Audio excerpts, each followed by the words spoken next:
misalnya dalam kasus Indonesia, AMDAL itu tidak dipahami sebagai penghalang untuk eksploitasi. Justru dianggap sebagai pembenaran untuk eksploitasi. Kasus yang sering kali saya terangkan adalah soal pemindahan ibu kota. Orang bilang saya menentang pemindahan ibu kota. Saya tidak menentang pemindahan ibu kota. Yang saya tentang adalah prosedur pemindahannya. Itu bedanya tuh. Karena dalil saya adalah lakukan AMDAL, baru putuskan pindah apa enggak. Yang dilakukan Presiden Jokowi adalah putuskan pindah, baru minta akademisi bikin AMDAL. Kan itu terbalik kan? Itu kayak kita taruh kereta di depan kuda, maksudnya kuda yang narik kereta itu.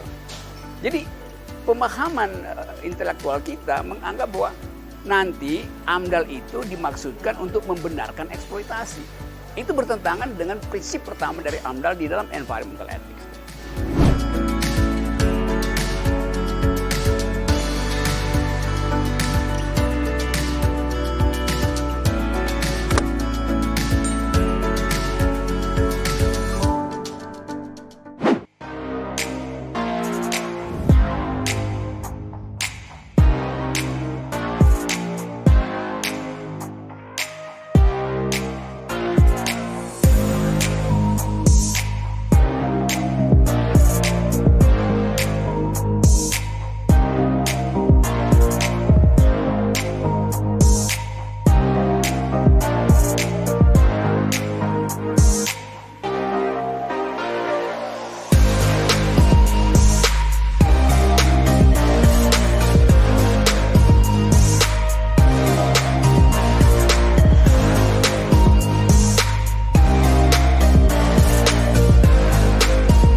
Selalu ada trade-off antara biaya lingkungan dan biaya politik. Politik itu berupaya untuk mengeksploitasi lingkungan hanya dengan parameter benefit cost. Tetapi etika lingkungan justru ingin menghalangi cara menghitung ekonomi dengan benefit cost analysis tuh. Karena itu dimasukkan berbagai macam faktor. Misalnya sustainability. Jadi ide sustainability itu adalah produk dari green economics. Nah, kalau kita masuk di ruang kelas dan bertemu dengan istilah development, selalu dalam pengertian akumulasi materi, akumulasi modal. Jumlah semen yang dikeluarkan dalam 1 tahun, jumlah proyek yang diresmikan oleh Presiden. Jadi itu yang disebut sebagai developmentalisme. Nah, environmentalisme justru ingin menghalangi itu, supaya tidak terjadi akumulasi berdasarkan apa yang tangible aja. Karena kerusakan lingkungan itu panjang efeknya tuh. Jadi kalau pemerintah bilang, ya kita udah lakukan AMDAL, iya. Tapi efek dari AMDAL itu baru kita tahu 20-30 tahun ke depan. Jadi itu mengapa politik tidak boleh menghalangi riset tentang environmental ethics. Salam buat dosen saudara ya.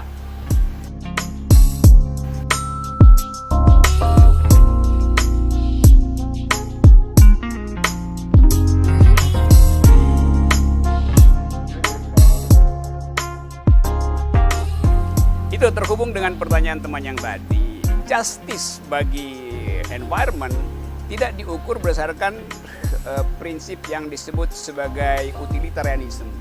Kalau soal justice kita bisa proyeksikan, kalau begitu justice dalam environment diukur dengan apa? Di dalam utilitarianisme, justice itu diukur berdasarkan rights. Jadi saya berhak atas porsi ekonomi. Tetapi di dalam environment, justice itu diukur berdasarkan care. Itu bedanya tuh. Jadi ethics of rights bekerja di dalam developmentalisme. Dengan asumsi utilitarian, justice di dalam lingkungan itu bekerja berdasarkan prinsip ethics of care. Biasanya disebut juga feminist ethics. Nanti ada sesi tentang itu ya. Oke. Assalamualaikum warahmatullahi wabarakatuh. Hai sahabat BWM. Kembali kami hadir, kali ini masih bersama dengan para millennials yang mau melanjutkan kuliah mengenai etika lingkungan dengan pakarnya. Siapa lagi kalau bukan dengan Mas Rocky Gerung. Selamat menyaksikan dan salam akal sehat. Oke, teman-teman, minggu lalu kita belajar tentang environmental ethics dengan beberapa konsep dasar. Kita rencanakan ada 3 sesi supaya kita dapat keutuhan perspektif. Saya ingin agar supaya ada inisiatif dari millennials untuk mengintervensi diskurs tentang pembangunan. Saya pakai istilah intervensi karena kita nggak mungkin masuk di dalam kabinet terus minta kursi millennials dan langsung bilang departemen millennials tujuannya adalah menghasilkan filosofi pembangunan yang green based developmentalism. Itu nggak mungkin. Itu kita hanya bisa intervensi kebijakan itu melalui konsep. Dan saya kira teman-teman semua terlatih atau pernah di-train di dalam universitas yang menghendaki ada clear, ada kejernihan di dalam konsep. Nah, satu hal yang membuat kita banyak jadi dungu karena mempertahankan konsep itu di backup oleh otoritas, oleh kekuasaan. Kalau saya rektor, maka konsep saya pasti benar itu. Kalau saya menteri, maka konsep saya tentang pertanian pasti benar itu. Padahal pertengkaran tentang konsep berbeda dengan pertengkaran tentang kebijakan. Konsep dipertahankan dengan argumen akademis. Kebijakan dipertahankan dengan popularitas. Walaupun dungu, tapi kalau populer ya dia boleh buat apa aja. Jadi itu soalnya. Nah, sebelum kita mulai, silakan memperkenalkan diri dan berupaya untuk mengajukan problem awal supaya kita bisa langsung bercakap-cakap sambil saya susulkan footnotes tentang konsep itu. Jadi tentu beberapa udah pernah minggu yang lalu, tapi biasakan aja kita seolah-olah belum pernah berkenalan dengan publik atau publik belum berkenalan sehingga kita perkenalkan diri itu. Nah, sering ada orang anggap saya udah memperkenalkan diri, ya enggak, ulangin aja. Sama seperti pilot yang baik, setiap kali dia masuk kokpit, dia anggap dia itu penerbangan pertama. Karena itu dia akan buka logbook, buka handbooknya. Nah, ada pilot yang sok tahu udah jam terbang udah 2000. Pilot yang bijak selalu menganggap penerbangan hari ini adalah penerbangan pertama. Ini adalah kuliah pertama, walaupun udah pernah. Silakan. Oke, terima kasih Bang Rocky. Perkenalkan teman-teman, saya Prabu. Nama Jayawarman Alam Prabu. Saya komunikasi UI 99, lalu S2 di The Hague University. Langsung tentang Dia kasih keterangan sedikit sambil kita. Saya paling saya ingat ya tentang lingkungan hidup. Kalau nggak salah tahun 2008 apa berapa gitu ada film saya nonton bareng-bareng teman-teman namanya The Happening. Pada saat itu di film itu ada unprecedented juga kayak COVID gini Bang. Tapi lebih gila lagi waktu itu tiba-tiba orang mati aja gitu. Kalau kita kan sekarang ada mungkin dia cuma pingsan dulu jatuh tiba-tiba mati. Dan itu nggak ada saintis di Amerika di film itu yang bisa tahu ini dari mana gitu. Ternyata film itu berjalan ada satu saintis yang melihat oh ini dari tumbuhan. Ternyata tumbuhan itu ngebuang sesuatu zat atau apa yang begitu kena manusia mati. Dia ngambil kesimpulan di situ karena di Amerika itu udah orang begitu mengeksploitasi besar-besaran lingkungan sehingga tumbuhan pun menganggap manusia sebagai musuh lah seperti itu. Di situ yang paling saya ingat terus berpikir ke depan seperti apa Indonesia gitu. Apalagi kita tuh kekayaannya cuma alam. Kalau misalnya mau dibilang dibanding dengan negara lain lah kita apa istilahnya matahari ada, air ada, pas di tengah khatulistiwa jadi sangat cocok untuk alam gitu. Jadi itu yang saya pikir ke depan dan bagaimana mungkin dengan pengalaman itu bisa melihat Indonesia ke depan sebetulnya kita bisa lebih dari cuman mencontek negara-negara lain majunya Indonesia itu seperti apa sih dan saya lihat sebetulnya lebih alam gitu. Mungkin itu. Oke, saya kunci di situ. Saya akan mengingatkan diri saya soal isu lingkungan di Amerika itu melalui lensa film itu. Berikut. Perkenalan, saya Bayu. Saya lulusan BINUS University angkatan 2007. Saat ini bekerja di sebuah instansi sebagai content creator. Content creator. Nadirari.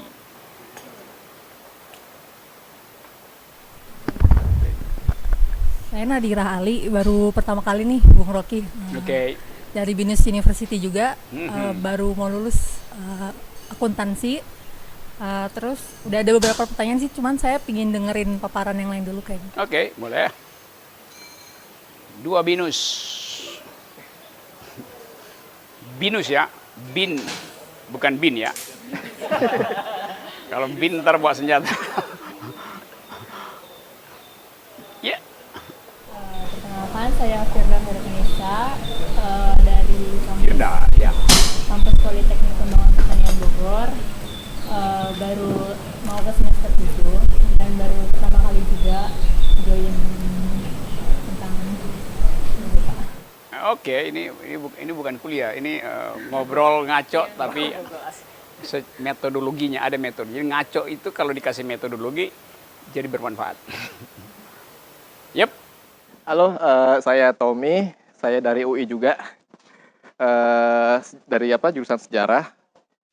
Terus apa lagi ya? Oh, tentang ini diskusi kita kayak kemarin kan sempet udah diskusi bareng Pak Ruki juga, bareng teman-teman yang lain. Tapi mungkin kali ini mungkin bisa ada unsur kaitan dengan local wisdom ya Pak, etika lingkungan dan local wisdom. Nah itu kalau nggak salah ya filosofi Jawa kalau nggak salah ya, itu dia menganggap air itu punya nyawa. Jadi kalau orang mandi itu harus pelan dan harus jangan sampai banyak suara berisik gitu, karena air itu dianggapnya punya nyawa makhluk hidup gitu. Nah ini kira-kira mungkin bisa kita elaborasi lebih jauh lagi ya tentang itu. Terima kasih. Bisa, apalagi kalau mandi berdua harus pelan-pelan supaya lama. Oke, kita mulai dengan soal Prabu tadi. Saya coba bikin pergi ke belakang dulu tentang asal-usul problem lingkungan di Amerika. Kalau kita baca sejarah aktivisme lingkungan di Amerika, kita bisa mulai dari puisi-puisi, cerpen-cerpen para artis atau pengarang Amerika di tahun-tahun 1800 itu. Aduh, saya lupa namanya, nanti saya ingat balik situ. Lalu dia tumbuh sebagai isu baru pada tahun 70-an. 60-an sebetulnya isu lingkungan udah masuk ke Amerika tuh. Dimulai dengan terbitnya satu buku yang judulnya Silent Spring. Ditulis oleh Rachel Carson. Boleh pakai ini ya.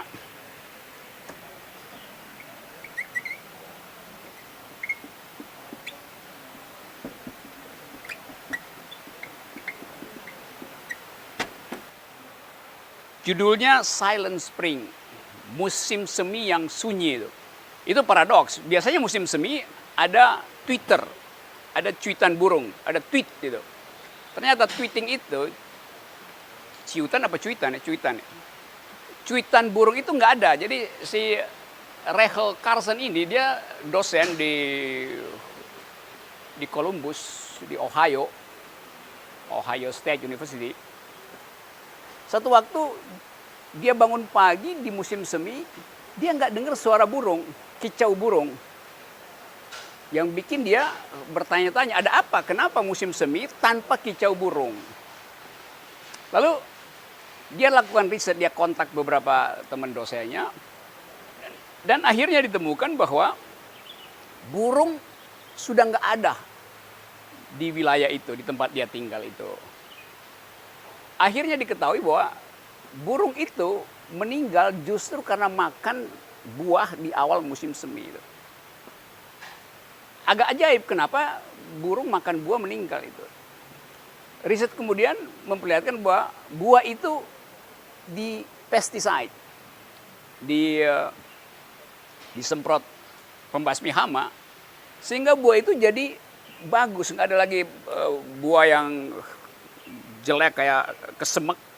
Jadi dia jadi buah yang bagus dan burung tertarik pada buah itu. burung tidak tahu bahwa itu adalah buah yang telah dipestisida. Nah dari situ kemudian ada gerakan anti pestisida di Amerika. Buku ini tahun 62 ya 62. Jadi kesadaran lingkungan dimulai dari buku itu. Ini semacam wake up call. Kita ada di dalam silent spring gitu. Maka mulai ada riset segala macam itu.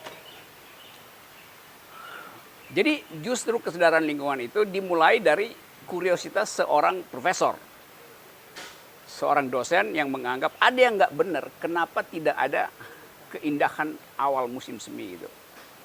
Ya, mahasiswa pada waktu itu mungkin juga merasa, waduh ini kok ada yang hilang, kemesraan alam itu hilang itu. Tapi si profesor bikin pertanyaan akademis, mengapa tidak ada kicau burung. Nah tahun 70, satu peristiwa juga berlangsung di Amerika, mungkin di dekat-dekat Arizona situ. Pada waktu itu ada semacam hutan yang hendak diubah jadi kayak jungle land atau apa itu. Jadi kayak mini Disneyland. Dan seorang profesor hukum menganggap bahwa pohon tidak boleh ditebang. Nah pada waktu itu konsep hukum lingkungan belum ada tuh. Sehingga orang menganggap kenapa nggak boleh tebang pohon. Kan pohon itu bukan subjek hukum. Jadi pohon itu adalah properti manusia. Maka suka-suka saya, itu punya saya boleh tebang gitu. Nah pada waktu si profesor,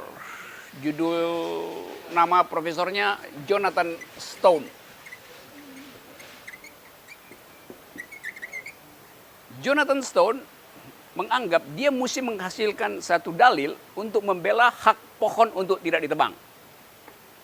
Dalam upaya pembelaan itu dia tulis risalah pendek, mungkin 10-12 halaman dengan judul yang betul-betul provokatif. Judulnya Should Trees Have Standing?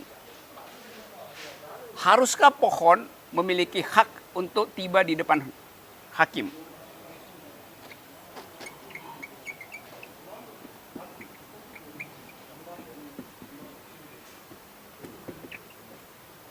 Should trees have standing? Karena pada waktu itu, kalau pohon ditebang, tidak ada komunitas yang mampu untuk membela pohon karena undang-undangnya nggak ada.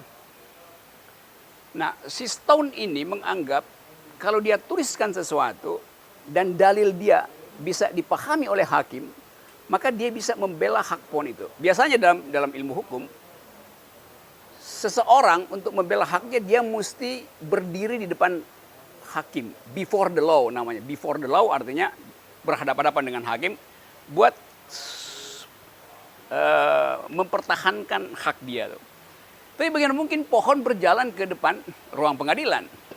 Maka dibuatlah konsep bahwa pohon itu sama seperti anak-anak, sama seperti orang yang tidak sehat mental, tapi dia diasuh.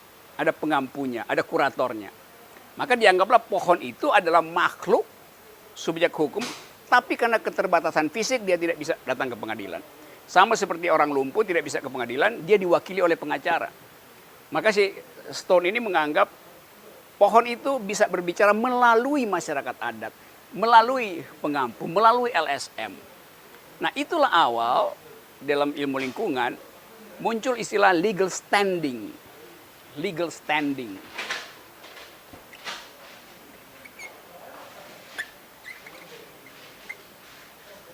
Nah, biasanya yang punya legal standing itu cuma human. Sekarang ada non-human legal standing. Jadi itu satu terobosan besar di dalam ilmu hukum bahwa yang bukan orang pun punya legal standing. Kalau kita belajar hukum selalu dianggap person in law. Subjek hukum itu adalah orang. Bahkan dianggap dulu di abad-abad awal hukum dibuat, yang disebut subjek hukum itu hanya laki-laki. Kenapa hanya laki-laki? Sebab hanya laki-laki yang bisa mengajukan dalil secara rasional. Perempuan dianggap tidak mungkin jadi subjek hukum karena emosinya terganggu. Kalau lagi mens bisa marah-marah segala macam. Itu dulu tuh. Sehingga bahkan ada istilah apa namanya tuh, di dalam peristiwa kriminal pidana mesti ada saksi. Saksi itu namanya apa namanya? Kalau orang beri kesaksian dia memberi testimoni itu. Kata testimoni datang dari kata testis. Testis artinya buah sakar laki-laki itu. Karena perempuan tidak punya buah sakar, maka perempuan dianggap tidak bisa memberi kesaksian. Maka dia akan ditolak itu. Bahkan diberi tambahan bahwa yang bisa bersaksi itu harus 2 orang tuh. Supaya tidak subjektif. Kemudian di dalam pengertian 2 orang itu sebetulnya yang dimaksud adalah 2 testis. Kalau 1 orang bersaksi, dia dianggap bukan saksi. Dalam bahasa Latin disebut nullum. Ntar saya cari istilahnya. 1 saksi bukan saksi, itu prinsipnya. 1 saksi bukan saksi. Saya udah mulai lupa istilah Latinnya tuh.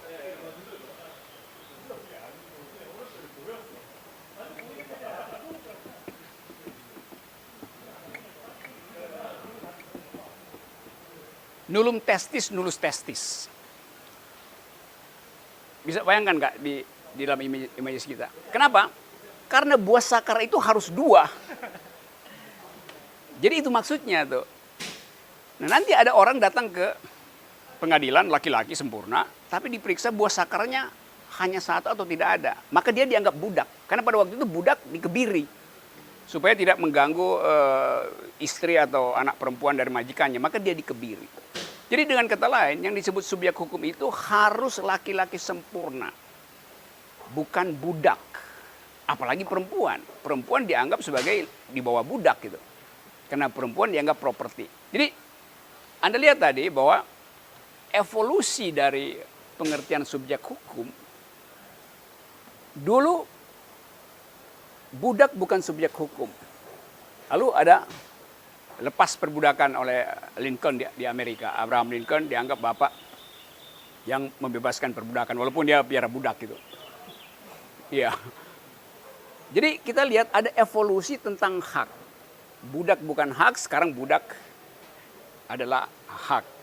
Perempuan dulu dianggap bukan subjek hukum, sekarang perempuan adalah subjek hukum itu. Lalu berkembanglah prinsip tentang subjek hukum. Binatang dulu bukan subjek hukum. Sekarang dia masuk sebagai subjek hukum, animal rights. Anda menyiksa binatang, ada kena itu. Di Eropa. Sekarang di sini mungkin belum diadopsi dalam hukum pidana kita tuh. Lalu berkembang tadi, hak pohon untuk tetap tumbuh. Hak mawar untuk tetap berduri. Hak batu untuk tetap bulat. Hak air untuk sungai untuk mengalir. Jadi kita lihat ada ekspansi, ada perluasan prinsip subjek hukum. Yang tadinya hanya pada seorang laki-laki sempurna, di abad tengah itu, atau bahkan dari zaman Yunani, sekarang berkembang pada yang non-human, yaitu pohon.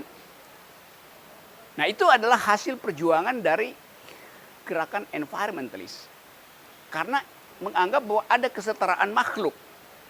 Tentu saja, saya anggap saya lebih tinggi dari pohon itu. Secara moral. Tetapi kalau kita uji secara lebih radical ethics, lebih banyak pohon yang ditumbangkan oleh manusia daripada manusia yang ketiban pohon. Jadi secara logika kita katakan, loh manusia lebih banyak buat kriminal daripada pohon itu. Kenapa pohon tidak bisa dilindungi? Kan kita ketiban pohon itu ya karena pohonnya rubuh tuh. Tapi pohon sengaja dirubuhkan oleh manusia. Nah ini kemudian yang menimbulkan apa yang disebut sebagai ekoterorisme. Saya tulis dulu istilahnya ya.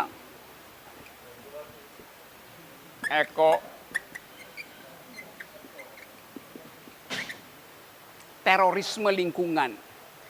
Dari segi istilah seolah-olah kita menteror lingkungan. Tapi yang terjadi sebetulnya masyarakat atau para pelindung hutan di Amerika, mereka tahu bahwa pohon itu akan ditebang sore hari. Maka siang hari mereka paku pohon itu. Jadi pohonnya dipaku panjang itu. Dengan maksud, kalau gergajinya motong pohon, gergajinya rusak. Kalau pakunya terpenggal, pakunya mental ke si pemotong. Jadi ekoterorisme adalah upaya melindungi pohon untuk memberi efek jerah pada si pemotong pohon. Jadi problem memang, tapi kenapa merusak pohon dengan memasang paku? Nah, itu ada kalkulasinya bahwa hanya dengan itu orang takut menebang pohon. Jadi itu yang disebut ekoterorisme itu. Nah, kita lihat lebih jauh perkembangan dari yang disebut environmental ethics. Di New Zealand mungkin 3-4 tahun lalu ada debat yang produktif untuk menentukan apakah sungai itu bisa dijadikan subjek hukum sempurna. Akhirnya diputuskan bahwa ada sebuah sungai di New Zealand yang diberi status sebagai manusia. Jadi dia tidak boleh dikotori, tidak boleh dicemari, dan seluruh perangkat hukum seperti yang dimiliki manusia diberikan pada si sungai itu. Jadi hak sungai untuk tetap meliuk, hak sungai untuk, kalau di Jakarta ada problem ini mau betonisasi atau naturalisasi atau macam-macam itu. Di New Zealand pertama kali sungai diberi subjek, diberi hak sebagai seperti manusia. Nah di situ ada problem, kalau si sungai misalnya menenggelamkan orang, bagaimana cara menghukumi sungai? Kan itu problem etis yang luar biasa kan. Kita mau tuntut apa pada si sungai kalau dia menenggelamkan manusia? Ya itu masih berlangsung debat itu. Jadi kita lihat ada ekspansi, ada perluasan hak. Sehingga satu waktu mungkin kita akan dapat rumusan bahwa jumlah daun di pohon kelapa tidak boleh berkurang satupun kecuali oleh penyebab alamiah. Siapa yang akan protek itu? Ya si masyarakat adat di situ. Tapi kalau si masyarakat adat yang ambil bagaimana? Dia harus kasih dalil bahwa dia mengambil daun itu tanpa mengurangi hak orang lain untuk menikmati keindahan pohon kelapa misalnya. Itu problem debatnya di situ tuh. Nah kalau kita lihat sebetulnya di dalam sejarah teori keadilan ada prinsip yang disebut Lockean proviso. Saya taruh beberapa konsep ya. Bisa baca dari kiri ke kanan enggak? Lockean proviso di balik begini. Prinsip, saya tulis lebih dari kanan ke.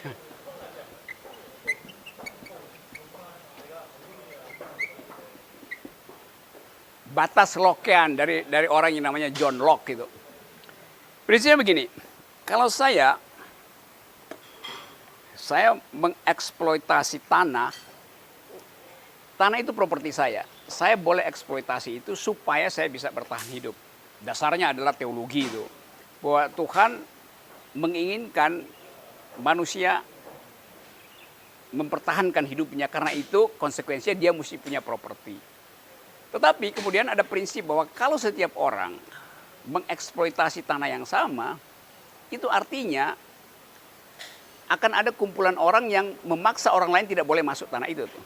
Karena itu properti. Lalu John Locke bikin prinsip bahwa Anda boleh mengeksploitasi tanah itu, tapi orang lain punya kesempatan yang sama untuk mengeksploitasi dengan cara yang sama itu.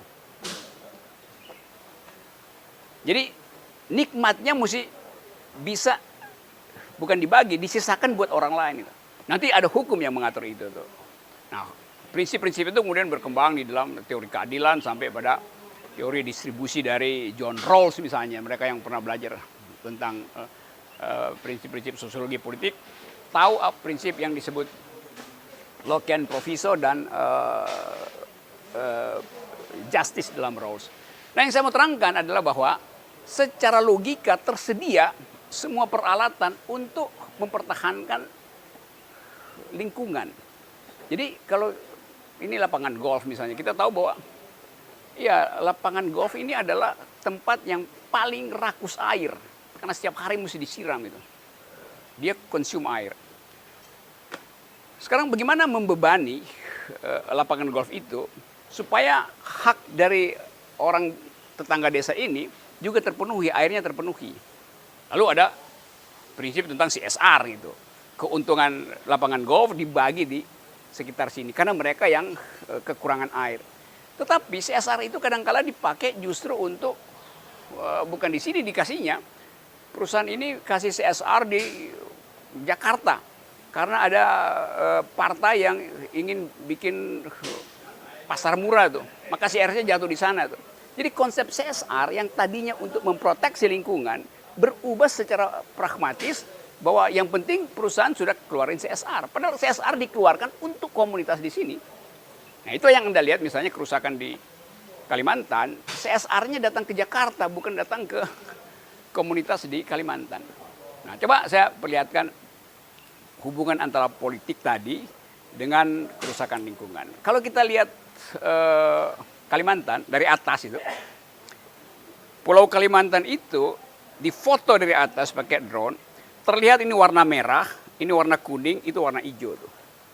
Yang hijau itu sangat sedikit sekarang, yang sisa hutan. Yang ada adalah merah, yang udah dibabat habis, kuning sedang dibabat. Kalau kita pakai kacamata etika lingkungan, peta itu bukan peta Kalimantan, peta itu adalah peta partai politik Indonesia. Bahkan setara dengan warna itu, ada warna partai merah, warna partai kuning, warna partai hijau yang sangat kecil tuh. Kenapa? Karena Kalimantan dieksploitasi oleh kekuasaan. Jadi environmental ethics akan bilang bahwa itu bukan peta Kalimantan, itu peta oligarki. Begitu cara lihatnya tuh. Jadi sebetulnya peta itu dibuat berdasarkan keputusan oligarki di Jakarta. Nah karena itu kritik lingkungan selalu berhubungan dengan kritik politik. Karena akses terhadap pembagian distribusi itu diputuskan under table. Nah sebetulnya hukum lingkungan juga kasih perangkat, oke, Anda boleh eksploitasi tapi ada barrier pertama yang namanya AMDAL, analisa mengenai dampak lingkungan. Kalau kita pelajari filosofi dari AMDAL itu dimaksudkan untuk menghalangi eksploitasi.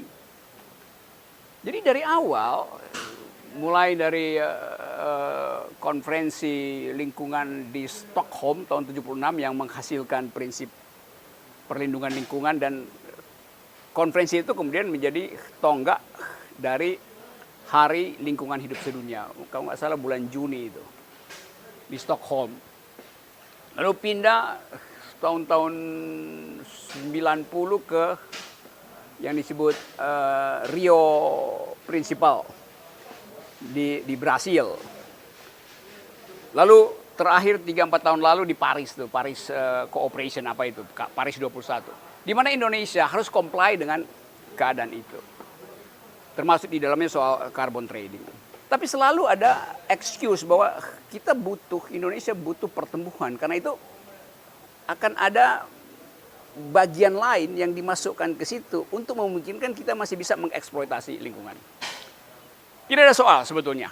Karena dunia juga mengerti carbon trading itu kadangkala dimaksudkan untuk sekedar memuaskan elite Eropa yang selalu ingin ada udara bersih. Karena itu dia nggak mau Indonesia terbakar, nanti efeknya panjang. Karena itu mending kasih duit ke Indonesia, gue beli karbon lu, karena itu lu jangan bakar hutan gitu. Itu tradingnya di situ tuh. Tapi ada soal lain. Kalau misalnya dalam kasus Indonesia, AMDAL itu tidak dipahami sebagai penghalang untuk eksploitasi. Justru dianggap sebagai pembenaran untuk eksploitasi. Kasus yang sering kali saya terangkan adalah soal pemindahan ibu kota.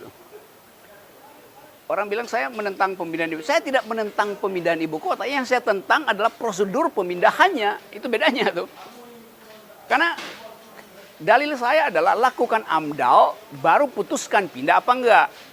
Yang dilakukan Presiden Jokowi adalah putuskan pindah, baru minta akademisi bikin AMDAL. Kan itu terbalik kan.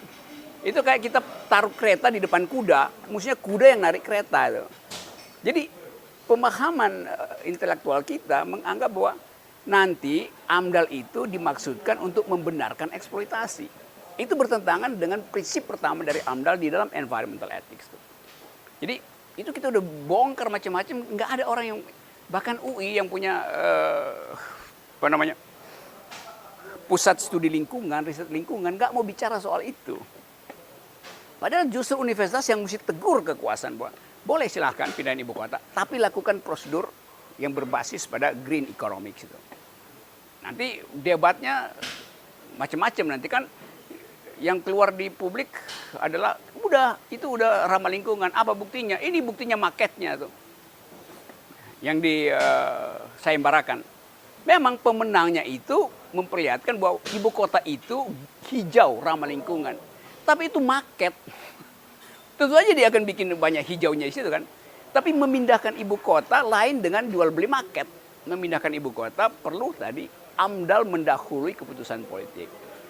Nah logikanya sekarang, kalau misalnya setelah presiden bilang pindahin ibu kota, silahkan lakukan AMDAL. Bagaimana kalau AMDALnya bilang bahwa tidak layak pindah ibu kota? Kan presiden malu nanti. Dan itu anggaran udah keluar, AMDALnya bilang enggak. Nah karena itu paradoks selalu terjadi bahwa kita ingin ucapkan green economics, sustainable development. Bahkan dalam beberapa pidato presiden bilang kita akan merawat lingkungan. Tapi polisinya tidak begitu. Jadi itu satu problem, kita bisa bicara nanti itu. Problem lain yang layak kita diskusikan sekarang, saya taruh beberapa masalah supaya kita bisa diskusikan.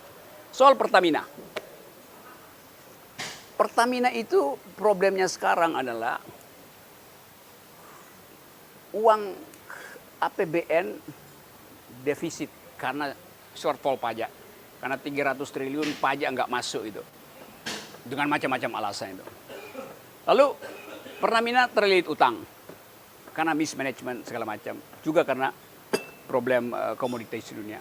Lalu diambil solusi bahwa Pertamina akan dijual. Tapi itu bertentangan dengan undang-undang.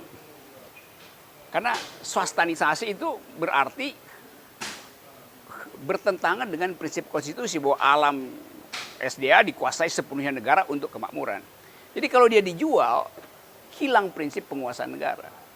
Lalu Pertamina bikin akal, kalau begitu Pertamina itu dibikin subholding, dibikin anak-anak perusahaan. Maka yang dijual adalah anak perusahaan. Akalnya begitu, bukan induknya. Ya oke, itu soal bisnis saja.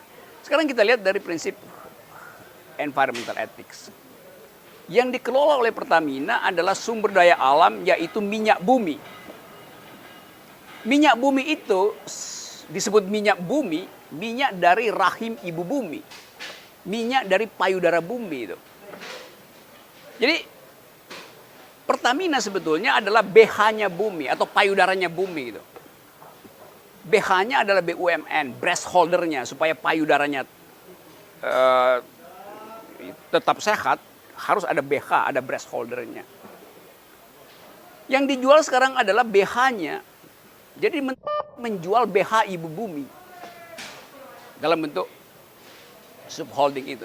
Nah, itu yang saya maksud, kita berpikir radikal tentang environmental ethics, kita harus mampu untuk melihat substansinya apa.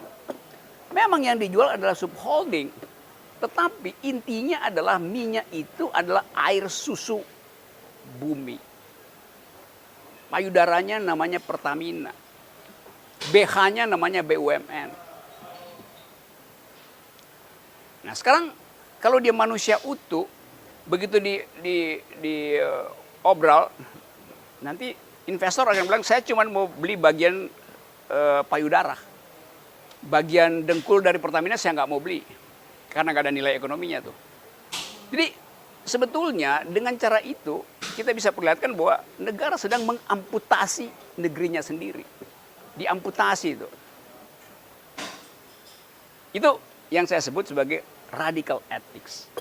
Konsep yang sama juga ada di Papua dalam soal Freeport. Kan orang Papua menganggap bahwa tiling itu yang dibuang dari Freeport itu masuk ke bagian bawah dari pantai yang adalah vagina ibu bumi itu. Bagi masyarakat ada tadi kalau soal tadi local wisdom tadi. Jadi mengotori vagina ibu bumi. Sementara rahim dari Pulau Papua itu yang dikuret oleh Freeport. Jadi pandangan orang Papua tentang bumi, tentang buminya sendiri, itu identik dengan cara kita menghormati perempuan. Nah, filosofi orang Papua lihatnya begitu tuh. Tambang Freeport itu artinya menguret rahim ibu. Tailingnya itu jatuh ke laut karena dibuang langsung ke situ. Itu mengotori vagina ibu. Jadi local wisdom selalu bisa membuat kita punya peralatan untuk mempersoalkan kesehatan lingkungan.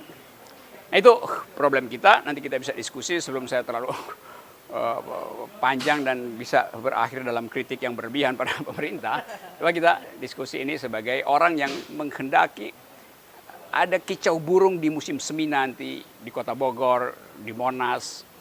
Ada keakraban antara manusia dengan pohon kelapa. Jadi soal semacam itu yang kita ingin agar supaya millennials memikirkan itu. Nah, kritik saya adalah Presiden Jokowi kabinet memasukkan millennials ke situ. Dalam pikiran saya waktu itu, oke, kalau millennials masuk ke istana, maka isu-isu millennials justru mesti jadi pembicaraan harian di kabinet. Gender equality, human rights, environmental ethics, itu kan grammar dari millennials. Tapi justru kita nggak dengar itu dari istana. Yang ada jadi influencer.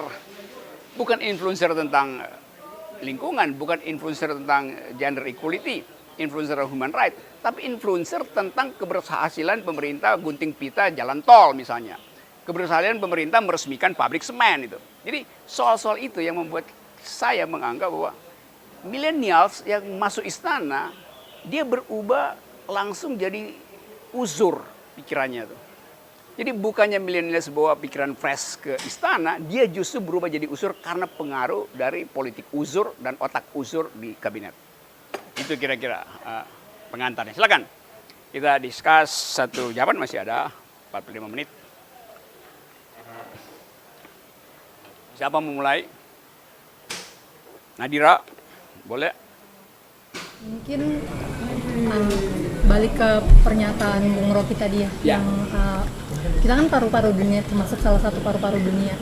Dengan berkurangnya hutan, katakanlah begitu, Eropa merasa dirugikan, gitu kan.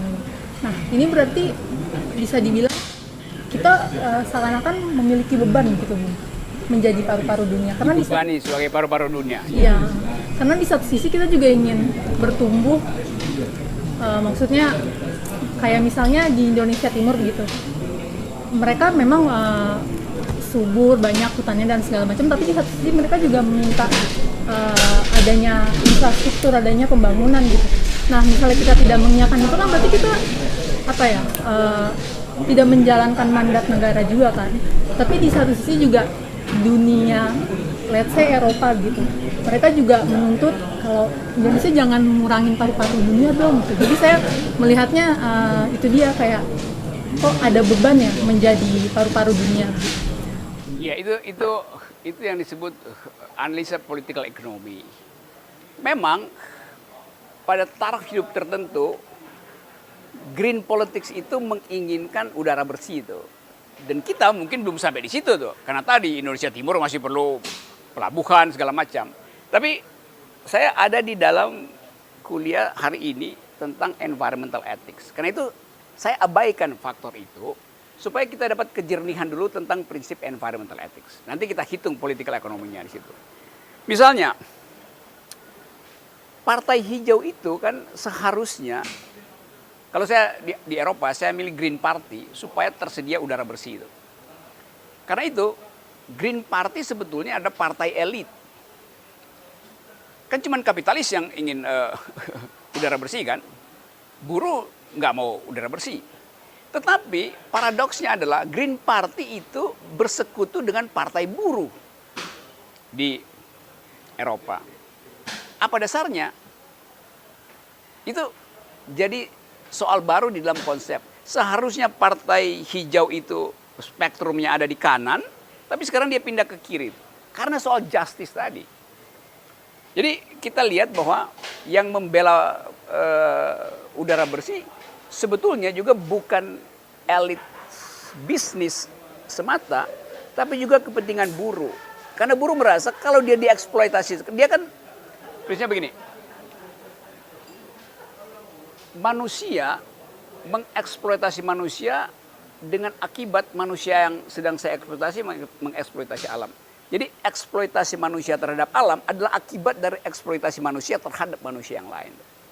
Itu prinsipnya. Jadi bagi buruh ini adalah 2 kali eksploitasi. Si pengusaha konglomerat mengeksploitasi saya, lalu saya mengeksploitasi alam. Jadi itu 2 kali eksploitasi. Saya dieksploitasi dan saya disuruh mengeksploitasi alam. Nah ini soalnya. Nah biasanya atau jamaknya kebijakan pembangunan memperhatikan problem itu. Problem bahwa kebutuhan development tadi pasti akan ada trade off-nya dengan soal lingkungan. Nah, pemerintah harus secara terbuka mengatakan itu. Kalau pemerintah Jokowi misalnya bilang, oke, kami mau pembangunan, karena itu kami tinggalkan lingkungan. Tetapi di dalam publik kan dua-duanya ditampilkan itu. Bahwa seolah-olah pro lingkungan, tetapi memperpanjang izin eksploitasi SDA melalui Undang-Undang Minerba itu. Kan kita tahu bahwa lingkungan memprotek eksploitasi tambahan pada perusahaan terhadap SDA melalui Undang-Undang SDA yang lama itu. Undang-undang itu bilang begitu habis masa izinnya dikembalikan pada negara supaya negara mengatur ulang distribusi. Sekarang negara mensponsori DPR untuk menerbitkan Undang-Undang Minerba di mana aturannya adalah tidak perlu kembalikan izin, bisa diperpanjang langsung. Nah, di situ problem. Jadi yang Nadira ucapkan tadi itu diselesaikan dengan konsistensi dalam kebijakan. Jadi terlihat bahwa isu lingkungan sebetulnya dipalsukan hanya sebagai lip service tadi itu. Nah, Eropa me-watch itu. Kan orang Eropa kan Indonesia tanda tangan carbon trading di Paris itu. Jadi kalau Indonesia bilang iya tapi kami butuh relaksasi dulu, izinkan kami 2-3 tahun supaya SDA ini masih bisa kami kelola, nanti setelah 2 tahun perhitungan itu dengan carbon trading. Tapi pemerintah tidak bisa kasih kepastian itu. Karena itu internasional ribut mempersoalkan. Nah kita yang di dunia akademis tahu bahwa ya iya ini kan akibat sejarah yang panjang. Anda bertahun-tahun mengambil oksigen kita, merampas itu karena perusahaan-perusahaan Anda juga yang rusak itu. Itu problem lain tuh. Bukan problem yang saya sebut tadi paradigm dari etis tuh. Ada klausul misalnya kalau perusahaan asing merusak lingkungan di sini, dia dihukum di negara asalnya tuh. Karena negara asalnya terikat dengan Global Compact yang dibuat pemerintah tuh. Human rights-nya dilanggar, etikanya dilanggar, maka dia dapat penalti di situ. Tapi masalahnya perusahaan asing itu tahu bahwa birokrasi bisa disogok. Maka diputer-puter lah bahwa seolah-olah begitu dia tinggalin Kalimantan, lubang-lubang tambang itu yang mengakibatkan juga kematian anak-anak nyemplung di situ, dianggap sudah selesai. Padahal dia belum tutup. Tapi dia udah ijonkan, nanti gua kabur lu tutup ya. Nah pengusaha atau pemerintah Indonesia menganggap oke, itu berkah kita tuh. Si perusahaan sebetulnya udah bayar, tetapi politik istana jadikan itu sebagai bisnis baru. Maka yang turun mungkin cuma 10%, padahal si perusahaan udah bayar. Jadi si perusahaan bilang saya nggak bisa digugat di Amerika ya, karena saya udah bayar loh. Secara akuntansi dia udah bayar itu. Dia kasih bukti itu pada pemerintah Amerika misalnya. Di sini tidak dilakukan. Nah itu yang jadi soal sebetulnya. Oke Bang, tadi menarik banget. Saya sampai kepikiran, jadi dengan sedemikian peliknya masalah lingkungan hidup ini, mana sih batasan thin line-nya gitu? Kalau tadi ada pertanyaan awal itu justice terhadap lingkungan dan terhadap kita juga gitu. Jadi kan kayak ada balance gitulah. Kalau dari segi pemahaman atau pemikiran etisnya tuh semana sih kita bisa balance sama lingkungan, dan tadi pembangunan tetap berjalan itu seperti apa? Batasnya itu yang disebut radical ethics tadi itu, yaitu bahwa kita mesti anggap bahwa kita setara dengan makhluk yang non-human itu. Tapi itu membawa problem filosofi yang panjang itu. Tapi kalau batas itu kita tetapkan, kita bisa beroperasi, berdebat di dalam batas itu. Misalnya COVID. Problemnya apakah COVID itu adalah gangguan terhadap manusia? Atau COVID justru adalah antibodi bumi yang ingin menghalangi virus yang namanya antroposentrisme.